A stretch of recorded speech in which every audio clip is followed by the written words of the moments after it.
महाकारुणिक तथागत सम्यक संबुद्ध, इन्हें मैं वंदन करती हूँ।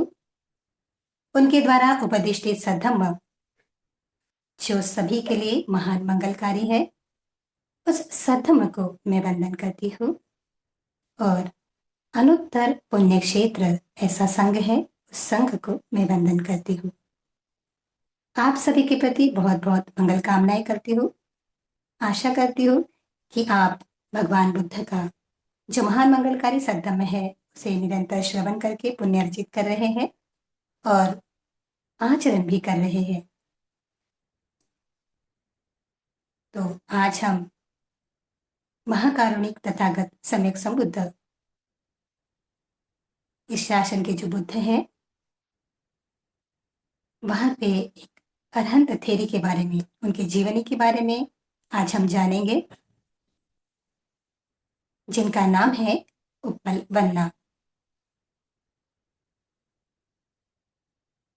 उप्पल वन्ना अरहंत थेरी जो इस बुद्ध शासन में जो दो अग्रश्राविकाएं थे, खेमा अरहंत थेरी और उप्पल वन्ना अरहंत थेरी।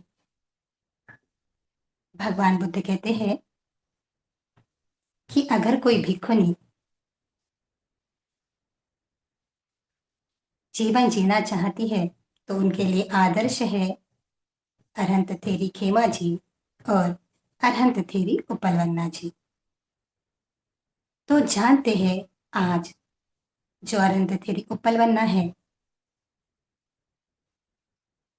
उनको जीवन में किस प्रकार से निर्वाण का साक्षात्कार हुआ, किस प्रकार से अपने इस पूरे भव संसार में उन्होंने पुण्य अर्जित किया। तो जो उप्पलवन्ना अरहंत थेरी थी, पहले पद्मोत्तर सम्यक संबुद्ध के काल में एक साधारण उपासिका रहती है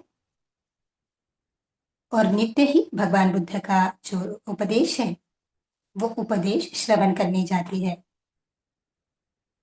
बहुत ही श्रद्धा मन से जो भी भगवान कहते हैं, उस उपदेश को श्रवण करके उसका आचरण करती है।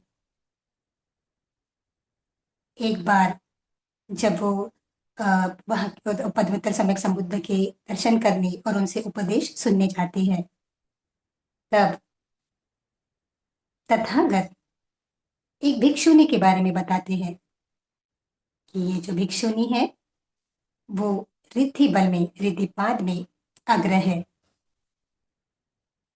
तो जब यह उपासिका सुन लेती है कि यह भिक्षुनी रिद्धि बल में, रिद्धिपाद में अग्र है, तो मुझे भी इसी प्रकार का, मेरे मन में भी इसी प्रकार का संकल्प है कि किसी सम्यक संबुद्ध के काल में मैं भी इस प्रकार से रिद्धिपाद में अग्र बनूं।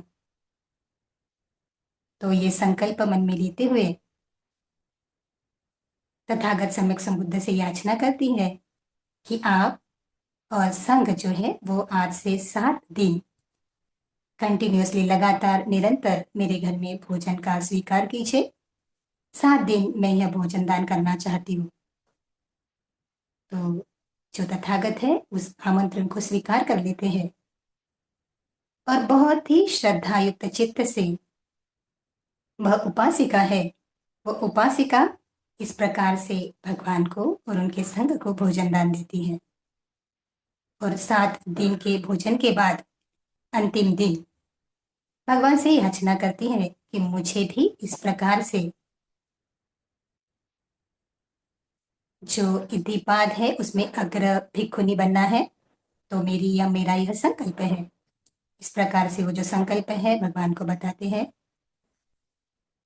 और निरंतर ही पुण्य कर्म करते रहते हैं। उसके बाद वह देव और मनुष्य इस भूमि में ही हमेशा जन्म लेते हैं, क्योंकि पुण्य किया है ना। सम्यक संबुद्ध जो महान, हम कहते हैं कि अनुत्तर पुण्य क्षेत्र है, उनके प्रति जो उन्होंने पुण्य किया था उसका जो विपाक है, उन्हें जन्मों जन्म प्राप्त होता है। तो इस विपाक के द्वारा वह हमेशा ही करोड़ों वर्ष तक, करोड़ों कल्पों तक इस प्रकार से देव और मनुष्य की इसी में वो जन्म लेती है। और एक समय जब पच्चेक बुद्ध का काल होता है, तो पच्चेक बुद्ध के काल में भी वह निरंतर धम्म का पालन करने वाली, अच्छे गुणों को धारण करने वाली उपासिका होती है, तो उन्हें भी वह भोजन दान करती है। और भोजन दान के दान से ऐसे ही कहती कि मुझे भी इस प्रकार का वर्ण मिले, जैसे नील नील हम कहते हैं कि कमल है, नील कमल जैसा मुझे सुंदरता प्राप्त हो, इस प्रकार से वो क्या करती है, संकल्प करती है। अपने पुण्य को निरंतर निरंतर बढ़ाते हुए अनेक भव में देव और मनुष्य के भूमि में जन्म लेके वहां पे भी पुण्य अर्जित करती है। और विपस्सी सम्यक संबुद्ध है। उन विपस्सी सम्यक संबुद्ध के काल में जो कि राजा थे, उनकी जो 7 कन्याएं थी, उनमें वह दूसरे नंबर की जो कन्या है, उस कन्या के रूप में भव लेती है, जन्म लेती है। और वहां पे भी वह निरंतर ही पुण्य कर्म करती रहती है। तो हम जान सकते हैं कि पुण्य जो होता है वो हमें निरंतर ही करना पड़ता है। ऐसे नहीं है कि कभी हमने कर दिया और कभी छोड़ दिया। जितना निरंतर पुण्य कर्म करते रहेंगे, अनुत्तर पुण्य क्षेत्र की ओर हम पुण्य करेंगे। जैसे अनुत्तर पुण्य क्षेत्र होता है, उस खेत में अगर कोई बीज बोता है तो निश्चित ही सुखद परिणाम उसका आता है। तो इसी प्रकार से अनेक भव लेते हुए, अपने पारमिताओं को पूर्ण करते हुए, यह जो श्रद्धावान उपासिका है, वह सिद्धार्थ गौतम जो हमारे शास्ता है, उनके शास्ता के शासन काल में वो जन्म लेती है श्रावस्ती में, एक श्रेष्ठी के घर में। क्योंकि बहुत सारे पुण्य किए हैं, बहुत सारा दान आदि कर्म किया है, तो उसका जो भव होता है, अंतिम भव होता है, वो एक सुखी परिवार में होता है, वैभवशाली परिवार में होता है। एक श्रेष्ठी के घर में उसका जन्म होता है और माता पिता उसे बहुत ही स्नेह करते हैं। दिखने में, रूप में वो बहुत ही सुंदर होती है, जैसे नीले कमल का जो पुष्प होता है, उस प्रकार से वो सुंदर होती है। और जैसी जैसी वह युवती बनती है, वैसे वैसी उसकी सुंदरता और ज्यादा निखरती है। तो जो बहुत सारे उस समय के जो राजा या फिर राजकुमार है या फिर श्रेष्ठी के पुत्र है, वो चाहते हैं कि जो उपल बनना है उसकी शादी उनके साथ में हो जाए। तो उनके पिता को, जो श्रेष्ठी होता है, उनको बहुत सारे लोग यह समाचार भेजते हैं कि आपकी जो पुत्री है सुंदर है, शिव संपन्न है, गुणवान है, उस पुत्री को हमें दे दीजिए। अगर आप हमारे यहाँ पे उनका विवाह कर लेते हैं तो वो बहुत ही सुख से रहेंगी, बहुत ही वैभव से रहेंगी। ऐसे हजारों प्रस्ताव उसके पिता को आते हैं। अब उनके पिता भी किसी से नाराज नहीं करना चाहते, क्योंकि वो जानते हैं अगर मैंने किसी का जो आमंत्रण है उसको स्वीकार कर लिया, तो हो सकता है कि दूसरा जो व्यक्ति है उसके वो क्रोध करे और बहुत कुछ विपरीत भी घट सकता है, घटित हो सकता है। इसीलिए जो उनके पिता है, श्रेष्ठी है, वो अपनी पुत्री से पूछते हैं, बहुत झिझकते हुए पूछते हैं, पुत्री, इस प्रकार ऐसी ऐसी परिस्थिति निर्माण हो गई है, बहुत सारे राजपुत्र आपसे विवाह करना चाहते, बहुत सारे श्रेष्ठी पुत्र आपसे विवाह करना चाहते हैं, लेकिन अगर यह निर्णय लिया कि किसी एक के प्रति अगर उनका आमंत्रण है या निमंत्रण है जो स्वीकार कर लिया, तो बहुत ही विपरीत घटित हो सकता है। तो कहते हैं, क्या तुम प्रवचित होना चाहती हो? तो यह उपल बनना है, क्योंकि शील का पालन किए हुए, श्रद्धा संपन्न है और बहुत ही कल्पों के पुण्य भी एकत्रित किए हुए हैं। तो उसके मन में भी आता है, हाँ, पिताजी सही तो कह रहे हैं। तो वो बहुत ही प्रसन्नता से जो अपने जो पिता का प्रस्ताव है, उस प्रस्ताव को वो स्वीकार कर लेती है। और फिर उसके जो पिता हैं, उसके परिवार वाले होते हैं, वो बहुत ही आदर-सत्कार के साथ, बहुत ही गौरव के साथ, बहुत ही गरिमा के साथ जो पलवन्ना है, उनको जो भिक्खुनी संघ है, भिक्खुनी संघ की जहाँ पे कुटी होती है, भिक्खुनी संघ का जहाँ पे निवास होता है, वहाँ पे लेके जाते हैं और वो उसको प्रवचित कर लेते हैं संघ में। पहले से ही शीलवान, गुणवान, धम्म का आचरण करने वाली और अनेक पुण्यों को संग्रहित करने वाली यह जो पलवन्ना भिक्खुनी बन जाती है, तो अपने शीलों का कड़ाई से पालन करती है। भगवान बुद्ध के प्रति, धम्म के प्रति और संघ के प्रति नितांत श्रद्धा वाली होती है। और ऐसे ही वो जल्दी ही अरहंत बन जाती है। तो हर सप्ताह के अंदर ही वो अरहंत बन जाती है। तो इस प्रकार से वो अपने इस बुद्ध शासन को पूर्ण कर लेती है। 6 अभिनयों को प्राप्त कर लेती है। रिद्धि बल में श्रेष्ठ हो जाती है। लेकिन यहाँ पे सबसे महत्वपूर्ण है कर्म और कर्म के विपाक। तो जैसे वो बहुत सुंदर है, प्रवचित भी हुई है, फिर भी उसकी सुंदरता जो होती है कम नहीं होती है। तो बहुत सारे जो लोग होते हैं उसे गलत नजर से देखते हैं। तो मार भी अरहंत बनने के बाद में भी मार आते हैं। जब उपलवन्ना एक अरण्य में रहती, अंधवन कहा जाता है, क्योंकि तब जब होता है भिखुनियों को अरण्य भगवान ने अरण्य में जाने की अनुमति दी थी। तो वहीं पे वो कुटिया बांध के वहीं पे एक प्रकार का पेड़ के नीचे रह के या फिर कुटी बांध के वो वहां पे साधना करती थी। तो यह उपलवन्ना अरहंत थेरी भी अपने अंधवन के एक वन है, उस वन में वो वहां पे कुटी में रहती थी। एक दिन वह चारिका करती है, श्रावस्ती में चारिका करती है नगर में, और अपनी कुटी के पास आ जाती है। और वहां पे सुंदर ऐसे जो पुष्प का जो शाल वृक्ष है, उस शाल वृक्ष के नीचे खड़ी रहती है। तो मार आता है, क्या कहता है, अरे आप तो इतनी सुंदर हो, फिर आप इस प्रकार से अपने अपने जीवन में इस प्रकार से क्यों क्यों यानी प्रवजित हुए, आप तो इतनी सुंदर हो, आप तो फिर आपको डर नहीं लगता इस बात का कि यहाँ पे अंधवन में, इस वन में कोई भी जो पुरुष है वो आ सकता है। तो उपलवन्ना अरुंधति जी कहती है कि मुझे अब किसी का भी डर नहीं लगता। तेरे जैसे हजार यहाँ पे आ भी जाए, फिर भी मुझे डरा नहीं सकते।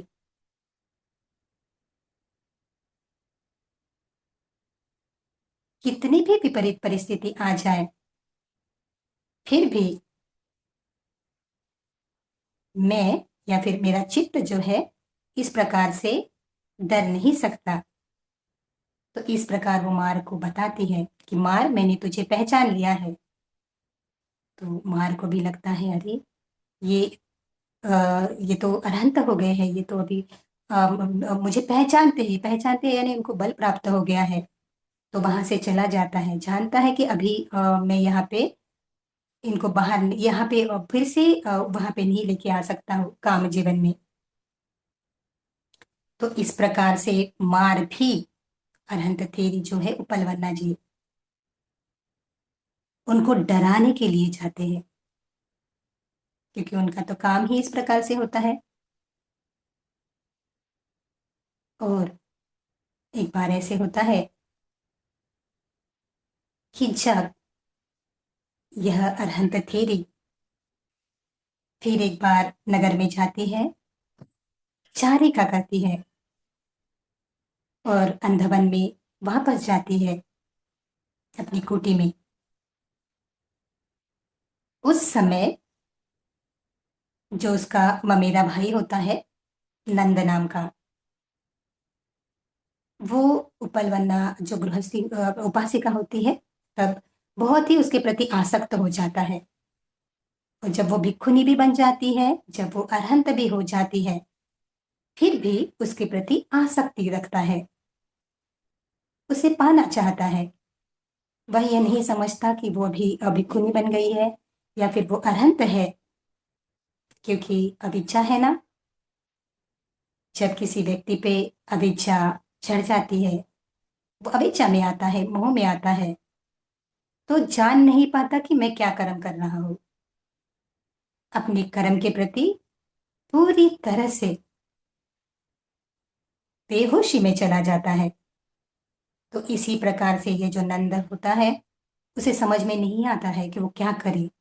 तो वो जो उनकी कुटी होती है, अंदवन में जो कुटी होती है, उस कुटी में चला जाता है और उनका जो शयनासन है, उस शयनासन के नीचे वो छुप जाता है। तो जब चारिका होने के बाद में दोपहर में अपना भोजन वगैरह समाप्त करके अपनी कुटी में तो पलवन नारद तेरी जी जब जाती है, तो पहले ही बाहर से आए हैं और वहां पे अंधकार भी है। बाहर से आने की वजह से अंधकार है, कुटी में भी अंधकार है, तो जा नहीं पाती है। और अंदर जब जाती है और अपने शयनासन पे वो जब बैठती है, तो अचानक से ये जो नंद होता है वो सामने आ जाते हैं। और सामने आ जाने के बाद में वह अपनी इच्छा जाहिर करते हैं, लेकिन जो अनंत थीरी है, वो कहती है उन्हें कि आप जो कर रहे हैं वो गलत कर रहे हैं, ऐसा नहीं होना चाहिए, क्योंकि एक भिक्षुनी का जो जीवन होता है वो बहुत ही पवित्र होता है और एक अरहंत थेरी का तो परिशुद्ध हो जाता है। तो इस प्रकार से उसे समझाती है कि तू जो भी चाह रहा है, तू जो जिस कारणवश यहाँ पे आया है, वो अनुचित है। फिर भी वो जो नंद होता है, वो समझ नहीं पाता और वह जो अरहंत थेरी उपलवन्ना जी थी, उनके साथ में अकुशल कार्य करता है। और जब वह कुटी से बाहर निकलता है, क्योंकि बहुत अकुशल कर्म किया है, जब हम कहते हैं कि एक अरहंत को इस प्रकार से अपमानित करना, इस प्रकार से उसके साथ में गलत व्यवहार करना, ये बहुत ही अकुशल कार्य होता है। तो उसी समय जब वो कुटी से बाहर आ जाता है, तो जो धरती है, वो धरती उसमें वो समा लेता है, या फिर हम कहते हैं कि धरती में जो रेखा होती है, फिर भूकंप आ जाता है उस पर समान में, और उस प्रकार से वो क्या होता है, उस धरती में वो अब सीधा चला जाता है और वहां से वो अविची नरक लोक, जिसे कहा जाता है कि सबसे जो यातनाएं होती है, सबसे जो पीड़ादायक भूमि है, उस पीड़ादायक भूमि में उसका जन्म होता है, क्योंकि एक अरहंत के बारे में उसने ऐसा अकुशल कर्म किया है। यह बात जब जनमानस में पहुंचती है, भिक्खुनी संघ को पता चलती है, भिक्खुनी संघ के द्वारा भिक्खु संघ को, और भिक्खु संघ के द्वारा भगवान बुद्ध को, शास्ता को यह बात पता चलती है। तब भगवान कहते हैं कि जो भी व्यक्ति मोहता में आकर इस प्रकार से अकुशल कर्म करता है, वह व्यक्ति वो अकुशल कर्म करते हुए जानता नहीं है कि उसे वो वह अकुशल कर्म कर रहा है, क्योंकि मोह है, अभिच्छा है, तो नहीं जानता कि वो अकुशल कर्म कर रहा है। लेकिन उसका जो कर्म का फल जब आता है, तब वो बहुत ही दुख भोगने वाला होता है। तो ऐसा ही वो नंद मानवक जो था, या फिर नंद जो नंद था, युवक था, उसके साथ में हुआ। उसने नहीं जाना कि वो क्या अकुशल कर्म कर रहा है, और जब उसके अकुशल का फल का विपाक आया, तो वो सीधा ऐसे लोक में गया कि वहां पे उसको दुख ही दुख है। वो दुख से नहीं निकल सकता, उसके कर्म ही ऐसे हैं कि वो भी उसको दुख भोगना ही पड़ेगा। तो इसी प्रकार से जब भगवान कहते हैं, ये चर्चा उठती है कि क्या जो अरहंत होते हैं वो इस प्रकार से जो काम वासना है, उसमें काम वासना में लिप्त होते हैं, क्योंकि बहुत सारे जनमानस तक पहुंच जाता है ये बात। और वो सभी को लगता है कि क्या एक अरहंत एक श्रीनासव व्यक्ति इस प्रकार से ऐसे भी कार्य करता है, क्योंकि लोग तो नहीं जानते, है ना? तो लोग अपनी तरफ से बातें करते हैं, तो ये बातें भिक्षु संघ में भी पहुँचती है, भिक्षु संघ भी इसके बारे में चर्चा कर रहे होते हैं। और जब शास्ता वहाँ पे आते हैं, तो पूछते हैं कि क्या बात हो रही है? तब भिक्षु संघ उन्हें बताते हैं कि भगवान ऐसी-ऐसी बातें हो रही है जनमानस में। तब तथागत कहते हैं कि जो भी श्रीनाश्रव है, जो भी अरहंत है, वो एक कमल के फूल जैसे होते हैं। जैसे कमल के फूल पर पानी की बूंद भी नहीं रहती है, वो भी उससे निकल जाती है। तो इसी प्रकार से जो पानी का पौधा कमल का पौधा उस प्रकार में जो मिट्टी है या फिर मिट्टी में भी रहता है, लेकिन वो उस पे पानी की बूंद भी नहीं ठहरती है। उसी प्रकार से क्षीणाश्रव होते हैं। वो कभी भी काम वासनाओं में लिप्त नहीं होते, कभी भी इंद्रियों के सुखों को नहीं उपभोगते हैं। जैसे कोई एक सुई है, नोकीदार सुई है, और वहां पे किसी ने सरसों का दाना कितना होता है? वो छोटा होता है, यानी हम कह सकते हैं कि छोटा अकुशल कर्म। लेकिन जो सुई का दाना होता, सुई सुई होती है, उस पे वो छोटा सा भी जो दाना होता है, सरसों का बीज होता है, वो वहां पे नहीं रह सकता। इसका मतलब जो भी श्रीनाश्रव होते हैं, अरहंत होते, वो थोड़ा सा भी अकुशल कर्म नहीं, थोड़ा सा भी इंद्रिय सुख को ग्रहण नहीं करते। तो इसी प्रकार से जो अरहंत होते हैं, उन्हें उस कर्म का दोष नहीं लगता जो दूसरे अकुशल लोगों के द्वारा किया गया है।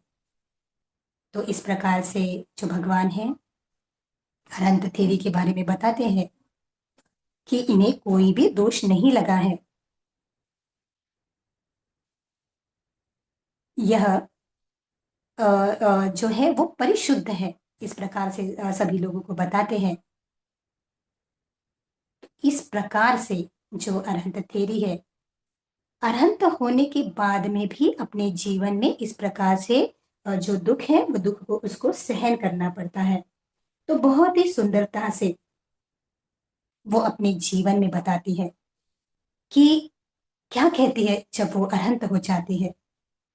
कहती है, मैंने अपने चित्त को वश में कर लिया है। सभी रिद्धि पादों में भली प्रकार से मेरे द्वारा स्वभावित कर दिए गए हैं। 6 अभिनयों को मैंने साक्षात्कार कर लिया है। बुद्ध के शासन को मैंने पूर्ण कर लिया है। तो कहती है कि अब मैं फिर से इस भव में नहीं आऊंगी। इस बुद्ध शासन को मैंने बहुत अच्छे से पूर्ण किया है। 6 अभिनय भी मुझे प्राप्त है, तो कोई भी मार मुझे अभी विचलित नहीं कर सकता। कहती है, यह काम शक्तिशूल यानी भाले बर्ची के समान बींधने वाला है। ये काम संद जल्लाद की तलवार सदृश काटने वाले है। जिसे तू कामरति कहता है, वह मेरे लिए घृणा पैदा करने वाला है। तो जब मार से बात करते हैं, मार जब आते हैं उनके पास में और कहते कि नहीं, इस इंद्रियों के सुख को आप उपभोग कीजिए इसका। तब कहती है कि इस काम भोग का जो नंदी राग है, मैंने उसको पूरी तरह से समाप्त कर लिया है। और अपने भीतर जो भी अंधकार है, उस अंधकार को प्रज्ञा के प्रकाश से मैंने दूर कर लिया है। अभी मेरे मन में किसी भी प्रकार का कोई भी अंधकार नहीं है। और जो प्राणी होते हैं, वो काम भोग में जन्म मरण उलझे होते हैं, इन्हीं काम भोग में जीते रहते हैं। तो अब मैंने वो काम रोग जो है उसको पूरी तरह से भंग कर लिया है। तो बहुत ही सुंदर से वो कहती है कि मार, मैंने तुझे अभी पराजित किया है और तेरा अंत कर दिया है। अब तू मुझे किसी भी प्रकार से विचलित नहीं कर सकता। तो इस प्रकार से रिद्धि पादों में अग्र ऐसी अरहंत थेरी, यही तो बुद्ध शासन का महत्व है। बुद्ध शासन में स्त्री कमजोर नहीं होती। जैसे कि हम देखते हैं कि बाहर के इसमें ऐसे देखा जाता है कि स्त्री को किसी पुरुष की आवश्यकता होती है, लेकिन बुद्ध शासन की जो स्त्री होती है, वो किसी भी समस्या को भली प्रकार से उसको देख सकती है और उससे बाहर निकल सकती है। बुद्ध शासन में स्त्री शीलवान होती है, गुणवान होती है, प्रज्ञावान होती है, वो भी अभी न्याय प्राप्त कर सकती है, वो भी अपने सभी दुखों से मुक्त हो सकती है, उसे किसी बात का डर नहीं लगता। लेकिन यह जो घटना होती है, उसे भगवान एक विनय बनाते हैं। राजा प्रसेनजित को बुलाते हैं और कहते हैं कि ऐसी ऐसी घटना हुई है, तो भविष्य में भी ऐसी घटना हो सकती है। इसी वजह से अब जो भिक्षुनियां होंगी वो कभी भी जंगल में नहीं रहेंगी, वन में नहीं रहेंगी। तब से ये नियम बनता है कि जो भिक्षुनियां होती है वो नगर या शहर जो बिल्कुल पास में है वहीं पे वो रहती है, जिससे कि उसकी सुरक्षा बनी रहे। तो इस प्रकार से जो प्रसेनजित राजा होता है वो भगवान भिक्षुनी संघ के लिए ऐसे विहार बनाते हैं, आरामगार बनाते हैं। और तब से जो भिक्षुनियां होती है उस प्रकार नगर के पास और शहर जो नगर के पास है शहर के पास ही रहती है। तो ये विनय तब से बना है और बहुत जरूरी है, क्योंकि संसार में कभी कभी ऐसा होता है, हम देखते हैं इसी अनंत थेरी के जीवनी से हमें पता चलता है कि जो पुरुष होते हैं वो ये नहीं जान पाते कि एक स्त्री काम भोग के लिए ही नहीं है, उसका एक अपना अस्तित्व भी है। वो भी वीर्य करके, परिश्रम करके सभी दुखों से मुक्त हो सकती है, श्रेष्ठ हो सकती है।